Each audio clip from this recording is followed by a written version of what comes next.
redefining education, regaining struggle, renovating society. SIO, awakening the nation.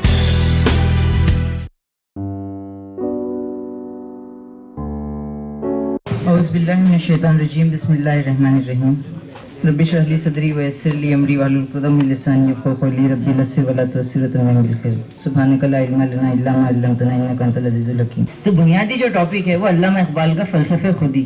ٹھیک ہے, اس کو سمجھنے کے لیے ہم ایک نیچرل تھوڑے سے آسان پروسیس سے گزریں گے. میں آپ کو ایک ایگزامپل دیتا ہوں کہ سمجھیے کسی صبح آپ کی آنکھ کھلے اور آپ یہ دیکھیں کہ آپ کے بیڈ کے بازو جو 10 کروڑ روپے پڑے ہوئے ہیں, تو ان پیسوں کو دیکھ کر پہلا سوال کیا آپ کے ذہن میں آئے گا, یا کیا پہلا سوال آنا چاہیے؟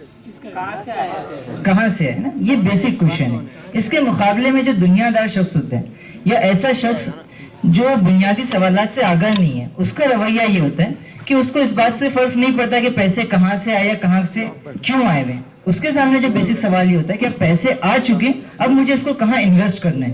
انسان جو ہے وہ اکثر یہ ہوتا ہے کہ لالچ میں یا پھر جو وہ اپنے ذاتی مفاد کے تحت یا وقتی مفاد کے تحت جو چیزوں کو اسی پیراہے میں سوچتا ہے. میں نے جب پیسوں کی بات کہی اس وقت تو آپ نے کہا کہ ہم یہ سوال کر لیں گے کہ کہاں سے آئے اور کیوں آئے. لیکن اگر یہی چیز جو آپ اپنی ذات کے بارے میں سوچیں کہ ہم بھی جو کچھ بھی نہیں تھے, ہم وجود نہیں رکھتے تھے, ایگزسٹنس نہیں رکھتے تھے, اس کے باوجود جو سڈن جو ہمارا وجود ہوا, ہم پیدا ہو گئے, پتہ نہیں کہاں سے آئے. ٹھیک ہے, اب یہاں بھی جو لوگوں کے سامنے مسئلہ ہوتا ہے وہ دنیا میں آنے کے بعد جو کیا بننا ہے, کیا کرنا ہے, اس پہ تو وہ لوگ بہت زیادہ غور کرتے ہیں, لیکن اس بات کو نہیں سوچتے کہ ہم کہاں سے آئے اور جہاں سے بھی آئے ہیں تو بیسیکلی کیوں آئے ہیں اور ہم ہیں کون بیسیکلی. یہ بہت ہی بنیادی سوال ہے. کسی بھی انسانی زندگی کو آپ اٹھا کے دیکھیں, کسی بھی نظام کو اٹھا کے دیکھیں تو 4-5 بہت بنیادی سوالات آپ کو نظر آئیں گے. اور پورا جو نظام زندگی بنتا ہے, کوئی بھی نظریہ جب فارم ہوتا ہے تو بیسیکلی ان 4-5 کوشچنس کے اوپر بنتا ہے. سب سے پہلے جو ہوتا ہے وہ آئیڈیا آف ایگزسٹنس, کہ اگر کوئی چیز ایگزسٹ کر رہی ہے تو اس کا آئیڈیا کیا ہے, وہ کس بنیاد پہ ایگزسٹ کر رہی ہے, کیا وہ خود سے بن چکی ہے یا اس کا کوئی بنانے والا ہے. یہ پہلا سوال ہوتا ہے. اگر خود سے بن گئی ہے تو کیسے بنی, اور اگر کوئی بنانے والا ہے تو اس نے کیوں بنایا, یہ دوسرا سوال ہوتا ہے.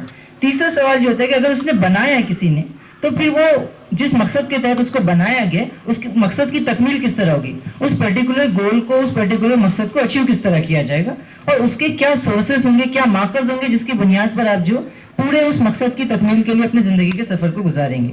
یہ بہت سارے بنیادی سوالات ہیں.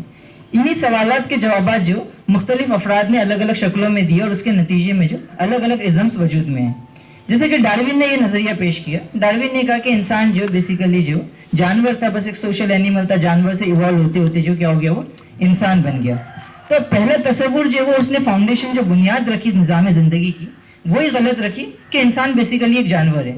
تب سیگمنڈ فرائڈ نے اس کو اور زیادہ ڈیٹیلنگ ادا کی کہ جب انسان جانور ہے تو ظاہر سی بات ہے کہ اس کی ساری چیزیں بھی جو ہوں گی وہ کیسی ہوں گی, جانوروں ہی کی جیسے ہوں گی.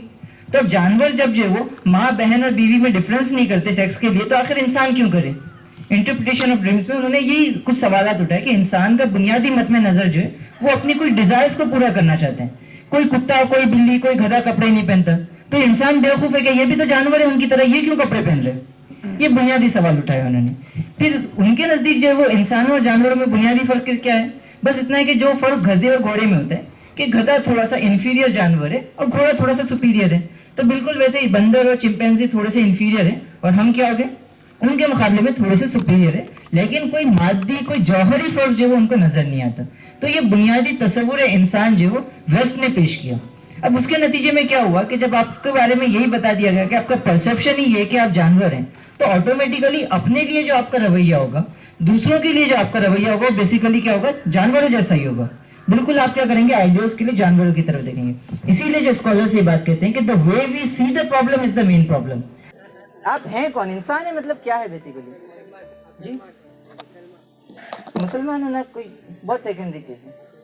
جی نام بتائیں گے. دیکھیے تو نام اصل میں جو ہے نا آپ نہیں ہے, نام تو بس آپ کی آئیڈینٹی ہے. ہم سب کے نام سیم رہتے تو پہچانتے کیسے, ہم بولے طارق بھائی بولے تو سب دیکھنے لگ جاتے. تو اس لیے انسانوں کی آئیڈینٹی, پہچان کے لیے ان کو الگ الگ نام ضرور دیے گئے, لیکن انسان ایکچوئل میں کسی نام کا نام نہیں ہے.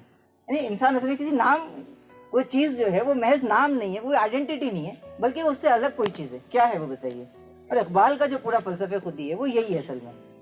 دیکھیے اقبال نے جو ہے وہ اس ٹاپک کو اتنا سینسیٹیو بتایا کہ علامہ اقبال ایک جگہ کہتے ہیں کہ نہ ہو نگاہ تو میرے حلقہ سخن میں نہ بیٹھ کہ تصورات خودی ہے تیغ اسیر. علامہ اقبال یہ کہتے ہیں کہ اگر تیری یہ اوقات نہیں ہے، اوقات سے مراد سمپلی اگر تیرے پاس فہم کا وہ لیول نہیں ہے کہ تو ان چیزوں کو سمجھ سکے، تو پھر میرے حلقہ سخن میں مت بیٹھ، خودی کی بحثوں میں مت پڑ، کہ خودی ایک ایسی تلوار ہے کہ اگر تو سمجھ نہیں سکا تو تجھے کیا کرے گی، کاٹ کے رکھ دے گی. تیغ اسیر ہے تو اتنا سینسیٹیو ٹاپک ہے کہ آپ ایکچوئل میں ہیں کیا. تو نعمان نے بہت صحیح بات کہی کہ میں جو صرف جسم نہیں ہوں، انسان جو صرف جسم نہیں ہے، تو کیا ہے وہ بیسیکلی کہ ٹھیک ہے آپ جسم نہیں ہیں.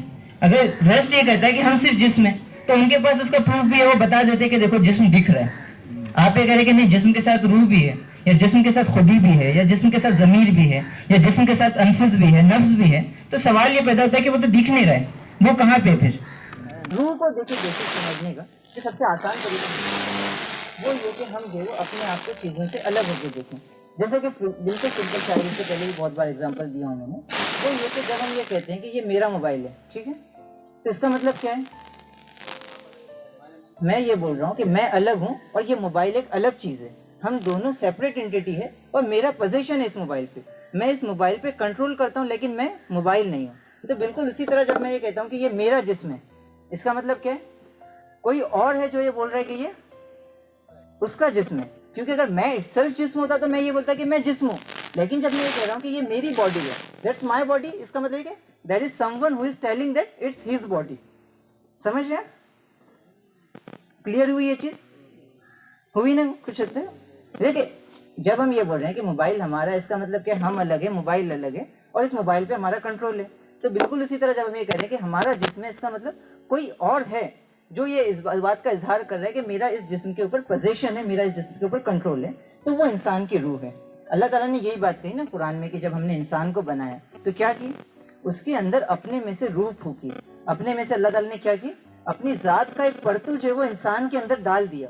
اس کو کہا جاتا ہے روح. اور وہ جو وہ اقبال کا جو فلسفہ خودی ہے، اس کی بنیاد یہ ہے کہ علامہ اقبال کہتے ہیں کہ آپ اس کو ریئلائز کریں. اگر انسان اس کو ریئلائز نہیں کرے گا تو پھر اس میں اور جانوروں میں کوئی جو جوہری فرق، کوئی بڑا فرق جو نہیں ہو سکتا.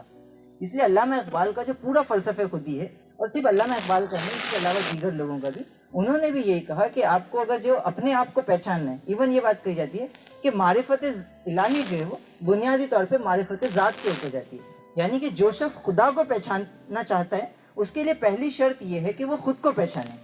خدا کی پہچان کا راستہ اصلاً جو اپنے آپ کو پہچان سے ہو کے جاتے ہیں. تو بنیادی طور پر جو تصور خودی جس پہ ہم کو گفتگو کرنی ہے وہ یہ ہے کہ ہم اپنے اندر کیا موجود ہے، یا میں ایکچوئل میں کیا ہوں، پہچانوں، اپنی صلاحیتوں کو پہچانوں اور اس کی بنیاد پہ کیا کروں، کام کروں. علامہ اقبال، آپ قرآن اگر پڑھیں گے تو آپ کو یہ چیز محسوس ہوگی کہ قرآن میں جب اللہ تعالیٰ نے انسانوں کے بارے میں یہ بات کہی کہ لقد خلقنا الانسان فی احسن تقویم، کہ ہم نے انسان کو جو بہترین ساخت پہ پیدا کیا. تو بہترین ساخت سے مراد صرف اتنا نہیں ہے کہ اس کو جو 2 ہاتھ 2 آنکھ اور 1 ناک وغیرہ دے دی گئی ہے، بلکہ فزیکل اسٹرکچر نہیں، بلکہ اس سے اصلاً جو چیز مراد ہے وہ یہ کہ آپ کو ایک جسم تو دیا گیا، لیکن اس جسم کے اندر جو اللہ تعالیٰ نے اپنی روح، اپنے اندر سے ایک روح پھونکی ہے، نفس امارہ اور نفس لوامہ رکھا ہے، جو ترقی کرتے ہوئے جو نفس مطمئنہ کی طرف جو بڑھ سکتا ہے. تو یہ تمام چیزیں اللہ تعالیٰ نے کیا کی ہے، ایک چھوٹے سے جسم کے اندر رکھ دی ہے اور تمام کائنات کو اس کے لیے کیا کیا، مسخر کر دیا، اس کے کنٹرول میں دے دیا، اس کو اتنی ایبیلٹیز دے دی ہے کہ وہ تمام چیزوں کو کیا کر سکے، کنٹرول کر سکے. تو علامہ اقبال کہتے ہیں کہ یہ جو صلاحیتیں آپ کے اندر ہڈن پوٹینشیل ہے. رومی کے الفاظ میں رومی نے جو بات کہی کہ you are not a drop in the ocean, you are the entire ocean in a drop. Rumi کہتے ہیں کہ آپ جو وہ سمندر میں کا ایک خطرہ نہیں ہو، بلکہ آپ ایک ایسا خطرہ ہو جس کے اندر سمندر چھپے ہوئے. تو اس اندر جو چھپا ہوا سمندر ہے اس کے ریئلائزیشن کو ہم کہتے ہیں کہ خودی. خودی کا مطلب یہ ہے کہ آپ کے اندر جو صلاحیتیں اللہ تعالیٰ نے رکھ دی ہے، لقد خلقنا الانسان فی احسن تقویم کی بنیاد پہ، یا پھر اس بنیاد پہ کہ فَأَلْهَمَهَا فُجُورَهَا وَتَقْوَاهَا، اس کی نیکی اور اس کی بدی، اس کے پازیٹیوز اور اس کے نیگیٹیوز اس کے اندر الہام کر دیے گئے، اس کے اندر رکھ دیے گئے. تو خودی اصلاً کس چیز کا نام ہے کہ آپ اپنے اندر جھانک کر کیا کریں، ان چیزوں کو ریئلائز کریں. جب آپ ان چیزوں کو ریئلائز کرتے ہیں تو اس کے بعد جو کائنات کی تمام چیزیں جو آپ کے کنٹرول میں آ جاتی ہے. بقول علامہ اقبال یہ بات کہتے ہیں کہ خودی کا کتنی زیادہ امپورٹنس علامہ اقبال دیتے ہیں. علامہ اقبال کہتے ہیں کہ خودی کی جلوتوں میں مصطفیٰ، خودی کی خلوتوں میں کبریائی، زمین و آسماں و کرسی عرش، خودی کی زد میں ہے ساری خدائی. کہ علامہ اقبال کا یہ تصور ہے کہ علامہ اقبال یہ کہتے ہیں کہ جس شخص نے فلسفہ خودی کو پہچان لیا، یا جس نے اپنے آپ کو ریئلائز کر لیا، تو زمین اور آسمان اور کرسی اور عرش، یہ تمام چیزیں جو اس کی زد میں آ جاتی ہے، اس کے کنٹرول میں آ جاتی ہیں. اللہ تعالیٰ جب یہ کہتے ہیں نا کہ انی جعل فی الارض خلیفہ، کہ ہم نے آپ کو خلافت عطا کی ہے، ہم نے آپ کو جو اپنا نائب بنائے، ہم نے آپ کو جو ایسی صلاحیتوں کے ساتھ بھیجا ہے کہ آپ کیا کر سکیں، زمین میں ہماری نیابت کا کام کر سکیں. تو یہ بالکل ممکن نہیں تھا کہ اللہ تعالیٰ آپ کو رسپانسبلٹی تو دے دے لیکن اتھارٹی نہیں دے، خلیفہ کی ذمہ داری تو دے دے لیکن اس نیابت کے لیے جو ریکوائرڈ کوالٹیز ہیں وہ آپ کو نہیں دے. ایسا نہیں ہو سکتا. تو خود ہی اصلاً جو وہ ایک ایسا ریئلائزیشن پروسیس کا نام ہے جس کے بعد آپ جو خلیفہ کی ذمہ داری کو ادا کرنے کے قابل ہوتے ہیں. تو انشاءاللہ علامہ اقبال ہی کے کچھ اشعار سے اور ان کی کچھ دیگر چیزوں سے اس پوری چیزوں کو سمجھنے کی کوشش کریں گے. سب سے پہلے جو وہ علامہ اقبال کا جو فلسفہ خودی ہے، سمپل الفاظ میں سمجھ میں نے کہ سیلف ریئلائزیشن کا پروسیس، جس میں آپ اپنے ظاہر کو، اپنے باطن کو، اپنی چھپی ہوئی صلاحیتوں کو، اپنی ظاہر ہوئی صلاحیتوں کو، تمام چیزوں کو کیا کریں، پہچان سکیں. علامہ اقبال نے جب یہ بات رکھی تو بہت سے لوگوں نے اعتراض کیا، بہت سارے لوگوں نے سوالات کیے کہ علامہ اقبال نے یہ چیز کہاں سے اٹھا کے لے کر آ گئے. کچھ لوگوں نے کہا کہ یہ تو کھلا کفر ہے یا غلط ہے، اس طرح کے بہت قسم کے سطحی اعتراضات ہیں، اس پہ تو خیر گفتگو نہیں ہوگی. کچھ لوگوں نے یہ کہا کہ علامہ اقبال کا جو پورا کانسیپٹ آف سیلف ریئلائزیشن یا سیلف فوڈ یا خودی جو ہے، یہ نیٹشے کا چرایا ہوا ہے یا ہیگل کے اس میں سے لیا ہوا ہے یا ان فلاسفر سے لیا ہوا ہے. تو ایک دفعہ یہ ہوا کہ سید نذیر نیازی جو وہ علامہ اقبال کے پاس گئے اور انہوں نے علامہ سے یہی سوال کیا کہ علامہ اقبال، آپ کی ساری شاعری جو خودی کے گرد گھومتی ہے، آپ کا پورا فلسفہ جو خودی کے گرد گھومتا ہے، تو آپ مجھے یہ بتائیے کہ آپ کو یہ چیز کہاں سے ملی. اور فلسفہ خودی پہ بات کرنے کی یہ چیز بھی آپ سمجھ لیں کہ یہ بس علامہ اقبال کا تھاٹ نہیں ہے بلکہ اسلام کی بالکل بنیادی جوہر ہے. علامہ اقبال کے بارے میں یہ تک بات آتی ہے کہ علامہ اقبال ایک جگہ یہ لکھتے ہیں کہ اللہ کے رسول صلی اللہ علیہ وسلم کو مخاطب کر کے کہ اگر میری شاعری میں، یا ایک تو ایام جاہلیت ہوا جس میں انہوں نے نیشنلزم پہ اور دوسری کچھ چیزوں پہ بھی لکھی چیزیں، لیکن اس کے بعد جو وہ یہ کہتے ہیں کہ اس کے بعد جب ان کا پورا ٹون چینج ہو گیا، جب ان کا نظریہ چینج ہو گیا، اس کے بعد وہ کہتے ہیں اللہ کے رسول سے مخاطب ہو کے کہ اگر میری شاعری میں کوئی بات ایسی نکلے جو قرآن و سنت کے خلاف ہے تو آپ جو قیامت کے دن مجھے جو حوض کوثر پہ پانی نہیں پلانا. تو علامہ اقبال کو اپنی شاعری پر جو اتنا زیادہ یقین تھا. علامہ اقبال کے بارے میں ایک اور بات میں بتا دوں کہ علامہ اقبال کے جو استاد تھے ایک غیر مسلم استاد تھے. علامہ اقبال بیرسٹر تھے، بہت زیادہ پڑھے لکھے تھے، سر کا خطاب ملا تھا، بہت انٹلیکچوئل پرسنالٹی تھے. تو انہوں نے ایک دفعہ علامہ اقبال سے پوچھا کہ یار اقبال، تم بہت زیادہ پڑھے لکھے ہو، اتنے ڈیولپ آدمی ہو، اتنا تمہارا ذہن ایوالو ہے، اتنا زیادہ تم پڑھ چکے ہو، اتنی زیادہ دنیا دیکھی، تب بھی تم کو یقین ہے کہ وہی آتی ہوگی، کوئی فرشتہ آتا ہوگا اللہ کے رسول کے پاس، وہ کچھ آیتیں پڑھتا ہوگا اور اس کے بعد پھر اس کے ذریعے قرآن نکل گیا، تم کو یقین ہے ان چیزوں کے اوپر؟ تو علامہ اقبال نے اتنا پیارا جواب دیا اس شخص کو. علامہ اقبال کہتے ہیں کہ سر آپ تو قرآن کی بات کریں، مجھ پہ تو پوری غزلیں نازل ہوتی ہیں.